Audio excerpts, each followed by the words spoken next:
মানুষের জীবনে সুখ, দুঃখ, কান্না, হাসি, পাওয়া না পাওয়ার দোচালায় সব সময় একরকম থাকে না। কখনো দিন থাকে আলোয় ভরা, আবার কখনো আকাশ ঢেকে যায় কালো মেঘে।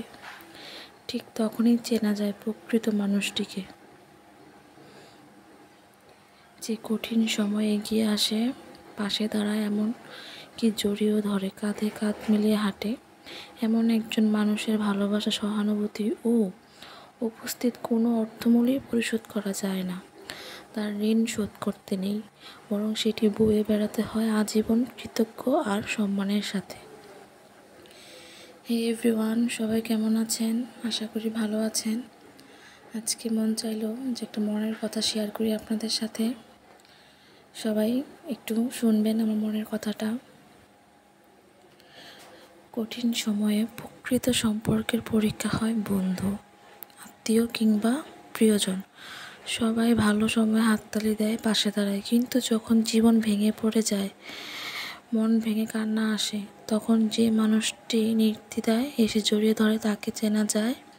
কেবল চেনা শব্দ, তাকে চিনতে হয়, ভালোবাসা দিয়ে তাকে গ্রহণ করতে হয় হৃদয়ের সবচেয়ে সম্মানিত স্থানে। কারণ সেই মানুষটি শুধু শরীর নয়, মনের একাকিত্বও জড়িয়ে ধরে। ঋণ নয়, এটি একটি আশীর্বাদ। সাহায্য নেওয়া মানেই ঋণ নয়। একজন মানুষ যখন আপনার কান্না দেখে কাঁদে, আপনার দুঃখে নিজের শান্তি বিসর্জন করে দেয়, তখন সে কোনো প্রতিদান চায় না।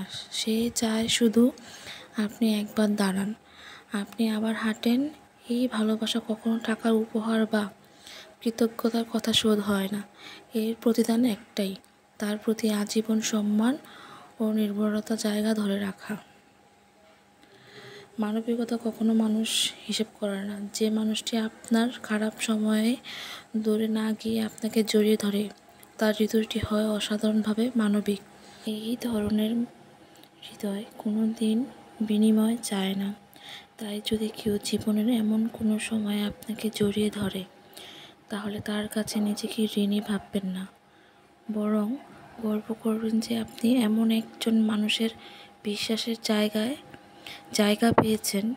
জীবনের কঠিন সময়ে আমাদের অনেক কিছু শেখায়, তবে সবচেয়ে বড় শিক্ষা এটাই যে কাকে হৃদয়ের গভীর স্থানে দেওয়া উচিত।